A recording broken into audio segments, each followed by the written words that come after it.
சரி தொள்ளி தூரமா கொண்டு போய் சமாதானப்படுத்து. Excellent, thank you. ராம், யார் அவங்க? மைதிலி. இப்ப அப்படிதானே நீங்க கூப்பிட்டீங்க? ஆமா தானே? ஞொட்டு. யாரு? இல்ல இதோ வரேன். அதாவது உங்க காது தவறி என் வாயில விழுந்திருக்கும். காது தவறி வாயில விழுந்துச்சா? வளரல. என்னப்பா இது? இல்ல அது என்னன்னா, நான் வந்த அவளை மைத்துனின்னு கூப்பிட வந்தது காது தவறி உங்களுக்கு மைத்திலின்னு கேட்டிருக்குன்னு சொல்ல வரேன்னு நினைப்பீங்க. அது இல்ல, நான் அவளை மைத்துனின்னு கூப்பிட வந்தது மைத்திலின்னு ஏன் வாய் தவறி வந்துருச்சு, அவ்வளவுதான். ஓகே, நேக்கு புரிஞ்சிருத்து. அவ மேகியோட சிஸ்டர். ஓ, அனித்தியானோ? சீச்சி சேச்சியானோ? இல்ல சீச்சின்னா அவங்க ரெண்டு பேரும் ட்வின்ஸ் அப்படின்னு சொல்வேன்னு எதிர்பார்த்தீங்க. அதுதான் இல்ல. அவங்க ரெண்டு பேரும் சாதாரணமா எல்லாரையும் போல அண்ணன் தம்பியா பிறக்க வேண்டியவங்க அக்கா தம்பியா பிறந்துட்டாங்க.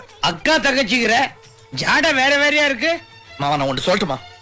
கேள்வி கேட்கறது ரொம்ப ஈஸி மாமா, பதில் சொல்றதுதான் கஷ்டம். சொல்லி பார்த்தாதான் தெரியும். உடனே என்னப்பா எதுக்கு டென்ஷன் ஆற?